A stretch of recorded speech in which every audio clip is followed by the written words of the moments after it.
அன்புக்குரிய அன்பு சகோதர சகோதரிகளே, சிறப்பாக என்னை இந்த விழாவிற்கு அழைத்த பங்கு குரு அவர்களுக்கு என் உளமார்ந்த நன்றியை நான் தெரிவிக்கின்றேன். 57 ஆண்டுகளுக்கு முன்பு இதே ஆலயத்திலே திருப்பலி நிறைவேற்றியிருக்கின்றேன். உதவி பங்கு குருவாக நியமிக்கப்பட்டேன். இந்த கடலூரிலிருந்து தான் என்னுடைய குருத்துவ பயணம் ஆரம்பித்தது. இப்பொழுது ஏறக்குறைய 57 ஆண்டுகள் குருத்துவ பயணம் முடிவு கண்ட நிலையில் இருக்கின்றது. அந்த 57 ஆண்டுகளிலே ஒரு 18-19 ஆண்டுகள் ஆயராக தூத்துக்குடி மறை மாவட்டத்திலே இருக்க எனக்கு வாய்ப்பு கிடைத்தது. இது அனைவருக்கும் கடவுளுக்கு நான் நன்றி சொல்கின்றேன். இன்றைய தினம் இந்த கோவில் மீது சிறப்பு அர்ச்சிப்பை நாம் எதற்கு மன்றாடுகின்றோம் என்றால், சாலமன் யூதர்களுக்கு சாதாரணமாக எந்த கோவிலும் கிடையாது. டேவிட் முதல்ல அந்த கோவிலை கட்டணும்னு ஆசைப்பட்டான். அப்போது ஆண்டவர் அவனுக்கு என்ன சொன்னார்? உன் கைகள் இரத்த கரை படிந்த கைகள், அதனால் நீ கட்டாத, நீ உன்னுடைய மகனுக்கு, அவன் அமைதியில் ஆழ்வான், அவனுக்கு அந்த பொறுப்பை ஒப்படு, அதுக்குரிய எல்லாவற்றையும் நீ சேகரித்து வை என்று கூறினார். அதே போல் சாலமோன் அந்த கோவிலை கட்டிவிட்டு ஆண்டவருக்கு அதை இதே போல் புனிதப்படுத்த அங்கு வந்து ஜெபிக்கின்றான். அவன் ஜெபித்த பொழுது ஆண்டவர் அவனுக்கு காட்சி அளித்து அவர் என்ன சொல்லுகின்றார் என்றால், அந்த சாலமோனை பார்த்து,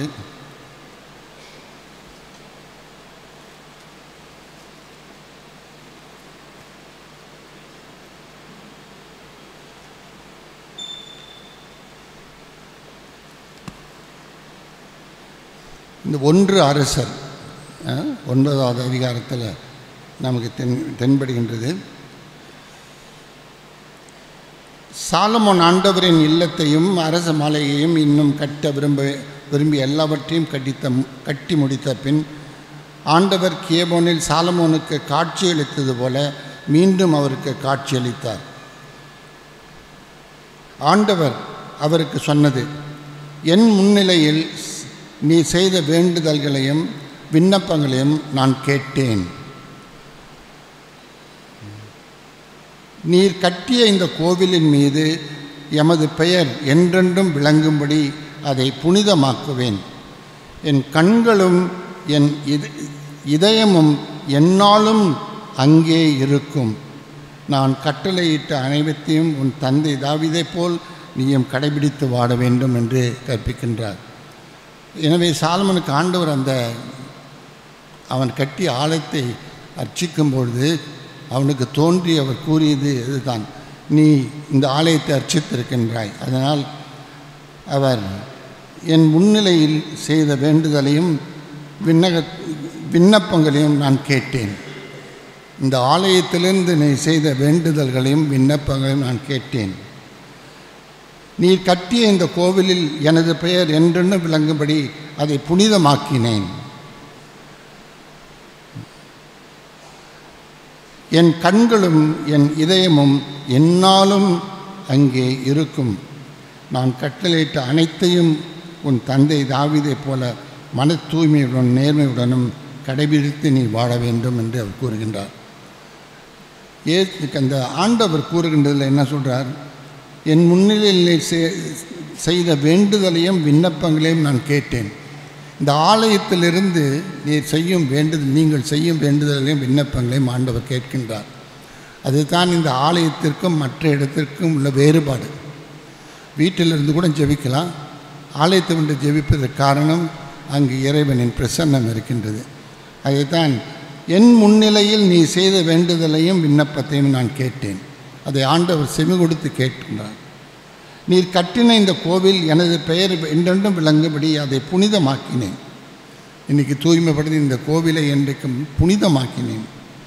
என் கண்களும் என் இதயமும் எந்நாளும் அங்கே இருக்கும். ஆண்டவருடைய கண்களும் இதயமும் இந்த ஆலயத்தின் மீது இருக்கும். அப்பொழுது நீங்கள் இங்கு ஜெபிக்கும் பொழுது ஆண்டவர் கண்களும் இதயமும் உங்கள் வாழ்க்கையை நோக்கி இருக்கும்.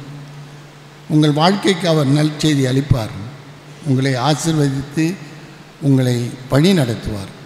அந்த ஒரு உறுதியோடு நாம் இந்த கோவிலை புதுப்பித்து அர்ச்சிக்கும் இந்த சடங்குகளை நாம் பங்கு பெறுகின்றோம். கோவிலை வெளிப்படையாக அர்ச்சித்து விட்டால் மட்டும் போதாது. ஆண்டவர் என்ன சொல்கின்றார்?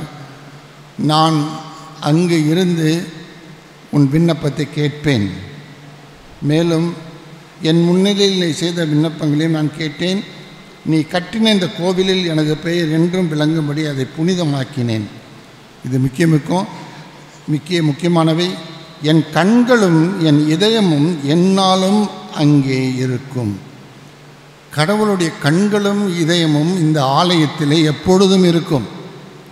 எனவே நீ கூக்குரலிட்டு அவரிடம் ஜெபிக்கின்ற போது அவர் இதயம் அவைகளை நன்றாக உற்று கேட்கும். அதை கேட்டு அவர் செய்ய வேண்டியதை இறைவன் செய்வார். இதுதான் அர்ச்சிக்கப்பெறாத ஆலயத்திற்கும் ஒரு வெற்றிடத்துக்கும் ஆனது. இதுக்கு வெளியிலே அந்த அர்ச்சிப்பு கிடையாது. இந்த ஆலயத்தின் உள்ளே மட்டும்தான் அர்ச்சிப்பு. இந்த அர்ச்சிப்பினாலே நீங்கள் செய்யும் வேண்டுதல்களை இறைவன் கேட்கின்றார். அதை கேட்டு உங்களுக்கு என்ன செய்கின்றார்? அதை நிறைவேற்றும் ஆற்றல் படைத்த அந்த இறைவன் நிறைவேற்ற வேண்டிய நேரத்தில் நிறைவேற்றுகின்றார். ஏனென்றால் அவர் கண்களும் இதயமும் இதை நோக்கியே இருக்கின்றன. ஆலயத்தில் மிக முக்கியமான பொருள் அதுதான். அதுக்காக தான் ஆலயத்திற்கு வந்து பேசுகின்றோம். இது புனிதமாக்கப்பட்ட இடம். இந்த புனிதமாக்கப்பட்ட இடத்திலே அவர் கண்களும் இதயமும் எப்பொழுதும் இருக்கும். எனவே அவர் இந்த ஆலயத்தில் குடியிருக்கும் பொழுது ஆண்டவர் உங்கள் குரலை கேட்பார். உங்களுடைய விண்ணப்பங்களையும் கேட்கின்றார். அதை உறுதிப்படுத்துவதற்கு திருவெளிப்பாடாகமும் திருவெளிப்பாடு நூல் 22ஆம் அதிகாரம் 17 வசனத்தில் நான் படிக்கின்றேன். தூய ஆவியாரும் ஆட்டுக்குட்டியும் மணமகனுக்கு சேர்ந்து வருக வருக என்று என்கிறார்கள். இதை கேட்போரும் வருக வருக என்கிறார்கள். தாகமாயிருப்போரும் என்னிடம் வரட்டும், விருப்பமுள்ளோர் வாழ்வு தரும் தண்ணீரையும் இங்கு முழுமையாக குடிக்கட்டும் என்று அவர் கூறுகின்றார். நீங்கள் இந்த ஆலயத்துக்கு வந்தீர்கள் என்றால் எதற்காக வருகின்றீர்கள்? இந்த ஒரு கேள்வி நீங்கள் கேட்கலாம். எதற்காக வந்திருக்கின்றால், தாகமாயிருப்போர் என்னிடம் வரட்டும், விருப்பமுள்ளோர் வாழ்வு தரும் தண்ணீரை இலவசமாய் குடிக்கட்டும். அப்போது ஆண்டவரிடத்தில் நீங்கள் ஜெபிக்கின்ற போது உங்கள் உள்ளம் அவரோடு இணைந்து அவரிட வாழ்வு தரும் தண்ணீரை நீங்கள் பெறுகின்றீர்கள். உங்கள் வாழ்வு அதனால் அர்ச்சிக்கப்படுகின்றது. உன் வாழ்வு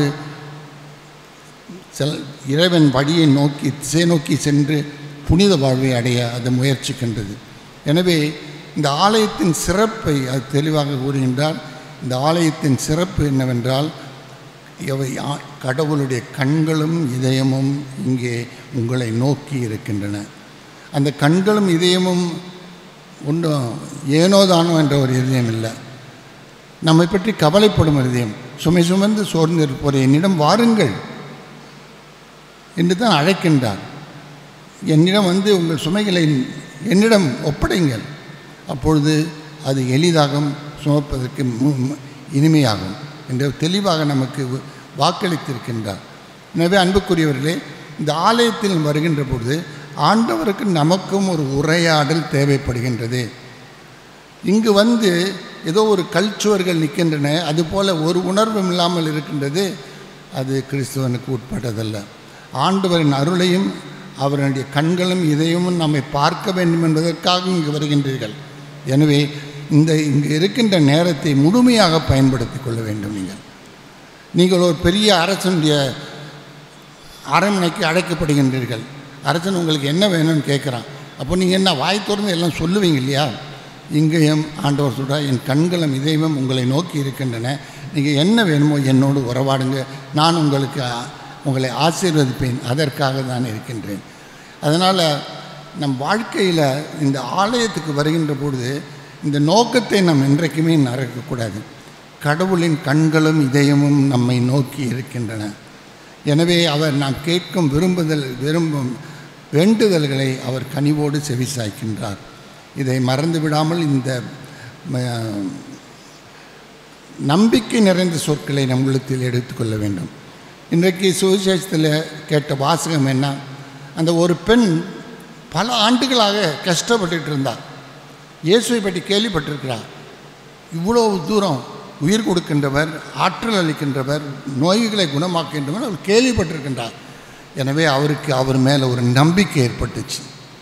அந்த நம்பிக்கை ஏற்பட்டதுனால அந்த நம்பிக்கை எவ்வளோ தூரம் அவரை இட்டு செல்கின்றது என்றால், நான் போய் அவர்கிட்ட போய் கேட்குறதுக்கு எனக்கு உரிமை இல்லை. ஏனென்றால் எப்பொழுதுமே போக்குள்ள பெண்கள் தீட்டுப்பட்டதாக சமுதாயத்தை கருதப்படுகின்றவர்கள். அவள் ஆண்டவரிடம் அந்த ஆடையின் விளிம்பை தொட்டாலே நான் குணமடைவேன். அது எனக்கு ஒரு வாழ்விலே ஒரு புத்துணர்ச்சி கொடுக்கும். இன்றைக்கு என் வாழ்வில் ஒரு பெரும் பிரச்சனையாக இருக்கின்றது. அதை புத்துணர்ச்சி பெற்று மறுவாழ்வு அளிப்பார் என்ற அந்த நம்பிக்கையோடு அவள் அந்த இந்த ஆடைகளின் விளிம்பை தொடுகின்றார். இயேசு அவர் ஏதோ போகிற நேரத்தில் இந்த விளிம்பை தொட்டுட்டார், ஒன்றும் கவனிக்காது போனார் நினைக்குவார். அது நினைக்கக்கூடாது என்பதற்காகத்தான் திரும்பி கேட்குறார், யார் என்னை தொட்டது? அப்போ ராயப்பர் ரொம்ப கோவப்படுறார். என்ன உங்களை எப்படி நெருக்கிக்கிட்டு வராங்க, யாரை தொட்டதுன்னு நீங்கள் கேட்குறீங்க? அப்போ அந்த பெண்ணுக்கு தெரியும், நான் இன்னும் மறைக்க முடியாதுன்னு போட்டு இயேசு இடத்துல தான் செஞ்சதை சொல்கிறார். இயேசு அவளுக்கு எல்லோரும் பார்க்கும்படி ஒரு தருணத்தை கொடுத்து அவள் செயலை அவர் வாழ்த்துகின்றார். உன் நம்பிக்கை உன்னை குணமாக்கியது. அன்புக்குரியவர்களே, இங்கு ஆலயத்துக்கு வருகின்ற பொழுது நமக்கு இந்த நம்பிக்கை இருக்கின்றதா என்பதை கேட்கின்றோம். நம்பிக்கை என்பதால் என்ன அர்த்தம்? சும்மா ஒருத்தர் நம்புகிறோம் அவர் நம்மளை காலவாரி விட்டாலும் விடுவார், அது தெரியாது நமக்கு. ஆனால் ஆண்டவர் நம்ம காலவாரி விட மாட்டார். இந்த நம்பிக்கை என்பது நடக்க முடியாதது நடக்கும் என்ற எண்ணம் தான் நம்பிக்கை. நம்பிக்கைக்கு அதற்கு விளக்கம் கொடுக்கிறவர்கள் என்ன சொல்லுகின்றார்கள்? நான் நடக்க முடியாதது நடக்கும் என்று நான் நம்புகின்றேன், எனவே எனக்கு ஆண்டவர் அளிப்பார். To be in the impossible as possible, இதுதான் அந்த நம்பிக்கையின் சாராம்சம். இது நமக்கு இருக்கின்றதா என்று பார்க்கணும். இந்த ஆலயத்தில் நீங்கள் பேசுகின்ற போது இறைவனிடத்திலே நேராக சொல்கிறீங்க. அப்பொழுது உங்கள் சொற்களை அவர் கேட்கின்றார். என் இதயமும் கண்களும் இங்கே இருக்கின்றன, கண்கள் மட்டும் இல்லை இதயமும் இருக்கின்றது என்கின்றார். அந்த இதயத்திலே அவர் உங்கள் வார்த்தைகளை ஏற்று உங்களை ஆசீர்வதிப்பார். எனவே இந்த ஆலயத்திலே உண்மையாகவே தாகமாயிருப்போர் குடிக்கட்டும் என்றார். யார் தாகமாக இருக்கின்றது? வெயிலில் அலைஞ்சி ஒடிஞ்சு ஒன்றும் களைப்பாக இருந்து தாகம் ஏற்படுகின்றது, தண்ணீரை குடிக்கின்றோம். நம்ம வாழ்க்கையில் இறைவனுக்காக அவரை தேடி அலைஞ்சிருக்கிறோமா? இது ஒரு பெரிய கேள்வி. ஆனால் நீங்கள் இவ்வளோ தூரம் ஆலயத்தை நோக்கி வந்திருக்கீங்களே, அதை அவரை தேடி வந்திருக்கின்றீர்கள், அதை ஒற்றுக்கொள்ள வேண்டும். அதை இறைவன் பார்க்கின்றார். அதனால் அவர் என்ன சொல்கிறார்? இங்கே வந்துக்கிட்டு சும்மா ஏதோ ஒன்று நினச்சிக்கிட்டு ஒன்றும் இல்லாது இங்கே அங்கேயும் பார்த்துக்கிட்டு இருக்காத, நேரத்தை நல்லா பயன்படுத்திக்கோ. நான் உன் அருகில் இருந்த என் இதயம் கண்களும் இருக்கின்றது, அதனால் நீ முழு இதயத்தோடு கேட்டதை அவர் உங்களுக்கு கொடுப்பார் என்ற நம்பிக்கை. அந்த நம்பிக்கை என்பது நடக்கக்கூடாது நடக்கும் என்று நம்புகின்ற பொழுது தான் அது நம்பிக்கை. சில சமயத்தில் அந்த நம்பிக்கைக்கு ஒரு எல்லை இருக்கலாம். நீங்கள் நம்பினீங்க, வேண்டினீங்க, இறைவன் கொடுக்கல. அப்போ என்ன நண்பன் சொல்ல போகிறேன்? இறைவன் உனக்கு உன் விசுவாசத்தில் முதல் பரீட்சை வைக்கின்றார். பொன்னை புடமிடுவதற்கு நெருப்பில் தான் போட்டு வாட்டுறாங்க. நம்மை புடமிடுவதும் இறைவன் அப்படி. சில சமயத்தில் என் மேலே நம்பி நீ ஆனால் அவர் கொடுக்கறதில்ல. அவர் என்ன விரும்புகின்றார்? இதை மீறி இன்னும் என்னை அன்பு செய்வாயா? ஒரு குழந்தை மிட்டாய் கொடுக்கின்றதாக ஒருத்தரோட பழகுகின்றதுன்னா அந்த மிட்டாய் கொடுக்குறன்னு பழகாது. ஆனால் நீயும் நாங்கள் உனக்கு எப்போதும் சொல்கிறத கேட்டு கொடுக்குறன்றதுக்காக என்னிடம் அன்பு செய்கிறியா, அல்லது உண்மையாக என் அன்பு அதையெல்லாம் தாண்டி நிற்கின்றதா? இதுதான் வாழ்க்கையில் முக்கியம். சில பேர் எனக்கு ஆண்டவர் ஒன்றும் கொடுக்கல, அதனால் ஏன் நான் போய் ஜெபிக்கணும் அப்படின்னு ஒரு கேள்வி கேட்பாங்க. அது ஒரு முட்டாள்தனமான கேள்வி. அதாவது இறைவன் உனக்கு கொடுக்கின்றப்போ எப்போ கொடுப்பது, எப்படி கொடுப்பது என்று அவருக்கு தெரியும். இறைவன் என்ன சொல்கிறார்? மரக்காலில் போட்டு அமுக்கி குலுக்கி மடியில் போடுவாங்க. குலுக்கி அமுக்கி மடியில் போடுவார் கடவுள். அதனால் அது நீங்கள் மரக்காலில் போட்டு மட்டும் இல்லை, அதை குலுக்கி இடமெல்லாம் போட்டு கொஞ்சம் இடம் இருக்கும். இன்னும் அமுக்கிறார், அமுக்கி இன்னும் கொஞ்சம் இடம் அதையும் போட்டு நிரப்பி கொடுக்குறார். அப்போது எதுவுமே விடுபடாது. இதுதான் கடவுள் கொடுக்குறப்போ செய்கிறது, இது மனிதர் செய்கிறதில்ல. கடவுள் கொடுக்குறப்போ சின்ன சொல்ல அமுக்கி குலுக்கி ஆட்டி குலுக்கி மடியில் கொட்டுவார் இறைவன். இந்த நம்பிக்கையோடு நாம் செய்ய வேண்டும். அதனால் நம்பிக்கை ஒரு உச்சக்கட்டத்தில் போன பிற்பாடு இறைவன் நமக்கு இன்னும் சோதனை போடுவார். ஒரு உதாரணம் சொல்கிறேன். அப்ராமை பற்றி கேள்விப்பட்டிருங்க. அப்ராம் அவர் ஊரை விட்டு நீ வெளியே கிளம்பி இன்னொரு ஊருக்கு போ, நான் காட்டுகின்ற ஊருக்கு போ அப்படின்னு அவர் சரி அவங்க ஆடு மாடு எல்லோரும் எடுத்துன்னு போகிறார். எடுத்துகிட்டு போய் ஒரு இடத்துல அவர் இருக்கிறார். உன்னுடைய சந்ததிகளை வானத்தின் விண்மீன்கள் போலவும் கடல் மணலைப் போலவும் நான் பெரிதாக்குவேன் என்றார். ஆனால் அவங்க மனைவியைப்பா மலடி. எப்படி கடவுள் இதை நிறைவேற்றுவார்? இதுதான் ஒரு நம்பிக்கையின் சோதனை. கடவுள் அவருக்கு அந்த சோதனை கொடுக்கின்றார்.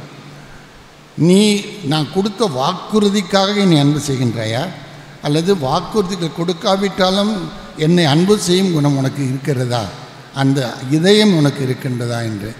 எனவே சில பேர் ஒரு தடவை கேட்டோம் கொடுக்கல, இனிமேல் ஏன் நான் கடவுள்கிட்ட வேண்டும்ன்ட்டு போகிறாங்க. நீ கடவுளுக்கு ஒன்றும் நஷ்டம் கிடையாது, உனக்கு தான் நஷ்டம். நீ கடவுளுக்கு நஷ்டம் நினச்சிக்காத, அவருக்கு எந்த நஷ்டமும் கிடையாது. நீ தான் சந்தர்ப்பத்தை இழந்து விடுகின்றார். அவர் உனது நம்பிக்கையை புடம்போட்டு பார்க்கின்றார். அதில் நீ தேர்ந்து வந்தால் அது நிச்சயமாக அவன் கொடுப்பார். எனவே அன்புக்குரியவர்களே, ஒருத்தர் ரொம்ப நோவாக இருக்கிறாங்க, நாம் ரொம்ப நம்பிக்கையோடு குணமடைந்துருவான்னு நினைக்கிறோம், கடைசியில் குணமடையாக செத்துடுறாங்க. இது தான் நம்பிக்கையின் சோதனை. நீ இன்னும் கடவுளை எனக்கு இன்னும் நன்மை செய்வார் என்ற நம்பிக்கை உன்னிடத்தில் இருந்துச்சுன்னா நீ உன்னுடைய சோதனையில் வெற்றி பெற்றாய். அபிராம் அப்படி தான் முதல்ல போனோன்னு அவருக்கு குழந்தை இல்லை. அதுக்கப்புறம் அவங்க மனைவி என்ன சொல்கிறார், எனக்கு தான் குழந்தை இல்லை, நம்முடைய சமுதாயத்தின் இது பிரகாரம் என் வேலைக்காரி எடுத்து நீ குழந்தை பெற்றுக்கோ அப்படின்னு சொல்கிறார். அவர் அப்படி செய்த பொழுது அவருக்கு வேலைக்காரி கருவுற்றது உடனே அவங்களுடைய எஜமானியை ஒரு நக்கலாக பார்த்தார். என்னடி நீ ஒன்று மலடியாக இருக்க, நான் குழந்தை இருக்குது, குழந்தை பாக்கியம் ஒரு பெருசாக அவர் கருதினார்கள். ஆனால் அவள் உடனே அதை நீக்கி அவளை அனுப்பிவிடு என்று சொல்லிவிட்டார். கடைசியில் அவளுக்கும் ஒரு குழந்தை பாக்கியத்தை கொடுத்து அதை பெருக வைத்தார். ஆனால் இந்த குழந்தை பாக்கியத்தை கொடுத்து அவர் என்ன சொல்கிறார், ஒரு நாள் அபிரகாம் நீ என் மேல் நம்பிக்கை கொள்கிற, சரிதானா, ரைட்டு, நீ என்ன செய்யணும்னா என் மேலே உனக்கு நம்பிக்கை இருக்குதுன்னு காட்டி உன் குழந்தைய எடுத்துன்னு போய் அந்த மலை மேலே வெட்டி கொண்டு எனக்கு பலியிடு அப்படின்றார். குழந்தை இல்லாமல் இருந்துச்சு, இப்போ கடைசியில் குழந்தை பிறந்துச்சு, அது வளர்ந்து ஒரு பையன் நல்ல பையனாக இருக்கின்றான். இப்போது கடவுள் என்ன சொல்கிறார், அவனையும் கொல்ல வேண்டும் என்று. அப்போது ஆபிரகாமுக்கு மனசில் என்ன இருக்கும், நம்ம மனசில் சத்தம் இருக்கும், கடவுள் இப்படி கொடுங்கோல்னா என்ன கேட்குறாருன்ட்டு. நான் ஆபிரகாம் நினைக்கல, சரி நான் செய்கிற ஆண்டவரேன்னு போகிறார். அதுதான் நீ இந்த உடைய நம்பிக்கையின் சோதனையிலே வெற்றி பெறுகின்ற பொழுது மீண்டும் அதே வேகத்தில் நடந்து செல்வாய். அவர் எடுத்துன்னு போய் அங்கே கொலை செய்ய கத்தி எடுத்து நின்றப்போ நிறுத்து, கடைசி நேரம் வரைக்கும் காத்திருந்து நிறுத்துகின்றார். கடவுளின் வழிகளை நாம் கண்டுபிடிக்க முடியாது, ஆனால் இதுதான் நம்பிக்கையின் ஒரு முக்கியமான ஒரு அம்சம். நம் நம்பிக்கை நடக்க முடியாது என்பது நடக்கும் என்ற ஒரு நம்பிக்கை தான் உண்மையான நம்பிக்கை. அது இறைவன் கொடுத்தாலும் கொடுக்காவிட்டாலும் அதற்கான தளரக்கூடாது, தொடர்ந்து அதை அவரை மீண்டும் அன்பு செய்வோம் என்ற ஒரு நம்பிக்கை இருக்கின்ற போது அது முக்கியமானது. அந்த பெண் அது ஆடின் விளிம்பை தொடுறால, அப்போது அவளுக்கு என்ன அவளுடைய விசுவாசம் எவ்வளோ பெரிதுன்னு பாருங்கள். எல்லாம் போகிறாங்க, கடைசியில் போய் ரகசியமாக போய் அவன் எனக்கு அந்த விளிம்பை தொட்டால் கூட நாங்கள் சொல்லிக்க மாட்டோம். ஏனென்றால் அவ்வளோ ஆற்றல் உள்ளவர். இயேசு என்ன நடக்குதுன்னு தனக்கு தெரியுன்றதுக்காக கூட நிறுத்தி யார் என்னை தொட்டா அருள் ராயப்புரை சொல்ல என்ன எல்லாம் நெருக்கிறாங்கன்னு யாரை தொட்டா நீங்கள் கேட்குறீங்களே, இல்லை என்னை தொட்டாங்க. உடனே அவள் தன் கதையை சொல்கிறா. அவளுக்கு ஆண்டவரின் அருள் இருக்கிறது, உன் விசுவாசம் உன்னை குணமாக்கியது என்று சொல்லி அனுப்புகின்றார். அன்புக்குரியவர்களே, நீங்கள் இங்கே வந்து இங்கே இறைவனின் கண்களும் இதயமும் இருக்கின்றன ஒரு கேட்கின்றீங்க. அவர் கொடுக்காமல் விடுறப்போ நமக்கு என்ன உள்ளத்தில் இருக்கின்றது? இனிமேல் நான் ஏன் கேட்க போகிறேன் அப்படின்னு நினைக்கலாம். நண்பர்கள் உறவிலோ மற்றவைகளோ அப்படின்னு நினைக்கலாம். ஆனால் ஆண்டவர் பொறுத்த வரைக்கும் அதனால் அப்படி நினைக்க முடியாது, நடக்கக்கூடாது என்பது தான் இந்த விசுவாசம் நமக்கு கற்பிக்கின்றது. எனவே இந்த விசுவாசத்தை நம் வாழ்வில் எப்பொழுதுமே நாம் கட்டியெழுப்ப, மேலும் ஒரே ஒரு ஏசாயா 57வது அதிகாரத்தில் ஒரு வசனத்தை படித்து காட்டுறேன்.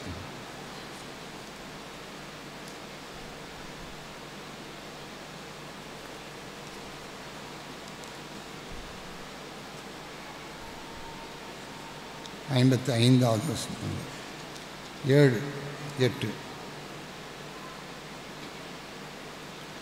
என் எண்ணங்கள் உங்கள் எண்ணங்கள் அல்ல. நீ நினைக்கிறபடி நான் நினைக்க மாட்டேன். உங்கள் வழிமுறைகள் என் வழிமுறைகள் அல்ல. நீ டக்குன்னு எதுக்கத்தாலும் அப்படியே நசிஞ்சு போய் ஒன்றும் இல்லாத அழுவ.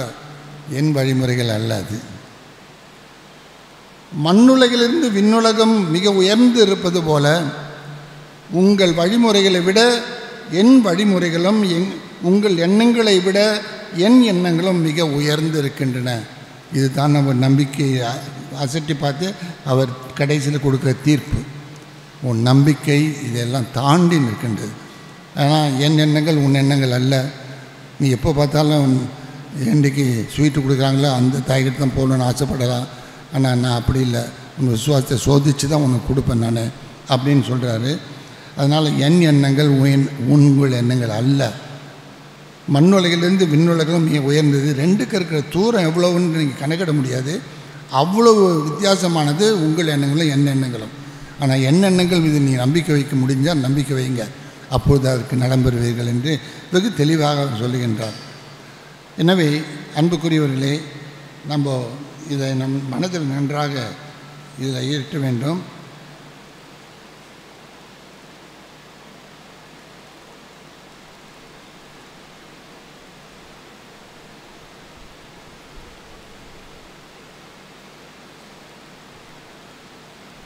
ஐம்பத்தேழாவது அதிகாரத்தின் 2 வசனங்களை படிச்சேன். அதுலேயும் நமக்கு அந்த குணத்தை தெளிவாக எடுத்துக்கொள்கின்றார்.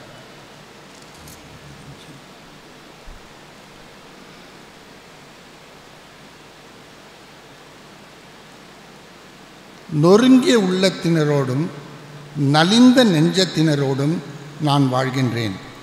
நொறுங்கிய உள்ளத்தினரை ஊக்குவிக்கவும் நலிந்த நெஞ்சத்தினரை திடப்படுத்தவும் அவர்களோடு நான் குடியிருக்கின்றேன். ஏனெனில் என்றென்றும் நான் குற்றம் சாட்ட மாட்டேன், எப்பொழுதும் சினம் கொண்டிருக்க மாட்டேன். ஏனென்றில் நான் தோற்றுவித்த உயிர்மீழ்ச்சியாக மனிதாவி என் திருமுன் தளர்ச்சி அடைந்து விடாது என்று தெளிவாக சொல்கின்றார். அப்போ அவருக்கு என்ன சொல்கின்றார்? நீ சோர்ந்து போகலாம், ஆனால் நான் சோர்ந்து போக மாட்டேன். நீ திரும்ப உங்கள் பழைய வழிக்கு போயிட்டினாலும் திரும்பி வருவேன்ற ஒரு நம்பிக்கை. ஏசு அதை அழகாக சொல்லியிருக்கிறார் பாருங்கள். ஒரு வழி தவறிய ஆடை போய் தேடிக்கிட்டு போகிறார், கண்டுபிடிக்கிறார், சந்தோஷத்தோடு தோளில் போட்டுக்கிட்டு வந்து உள்ளே சேர்க்கிறார். இது தான் ஆண்டவருடைய, நம்மை தேடி வருகின்றார். நம்மை தேடி வரும் தெய்வம் அவர். நீங்கள் தேடும்போது நானும் நீங்கள் என்னை தேடும்போது நான் கண்டடைவேன். நீங்கள் என்னை முழு இதயத்தோடு தேடும்போது நான் நிச்சயம் உங்களோடு கண்டடைவேன் என்று கூறுகின்றார். இதை நாம் இந்த ஆலயத்திலே நன்றாக உணர்ந்து நம்முடைய விசுவாசத்தின் ஒரு பகுதியாக அதை மாற்றி நம் வாழ்விலே இறைவன் என்றும் குடியிருக்கக்கூடிய ஒரு இறைவனாக அந்த இறைவனை நாம் பார்ப்போம். ஏன்னோ கஷ்ட நேரத்தில் மட்டும்தான் அப்போது ஆண்டவரை பார்த்துக்கிறோம், மற்ற நேரங்களை பற்றி கவலைப்படுறதில்லை என்ற ஒரு உள்ளம் இருக்கக்கூடாது. நீங்கள் இங்கே எதற்கு வரீங்க? ஆண்டவருடைய கண்களும் இதயமும் இங்கே இருக்கின்றன. அதனால் உன் வாழ்க்கையை அவர் பார்க்கின்றார். உள்ளத்திலே உன்னுடைய ஜபங்களையோ விழுப்பங்களையோ எழுப்புகின்றார். அப்பொழுது ஆண்டவர் உங்கள் உள்ளத்திலே என்றென்றைக்கும் நிலைத்திருந்து உங்கள் வாழ்க்கை பயணத்திலே என்றென்றைக்கும் இந்த விசுவாசம் என்னும் ஒளியை தாங்கி நடக்கக்கூடிய உள்ளங்களாக நீங்கள் இருப்பதற்கு இன்றைய அர்ச்சிப்பு மன்றாட்டுகள் அதை உதவுவதற்கு நமக்கு உதவி செய்யுமாறு உங்களை அன்போடு அழைக்கின்றேன்.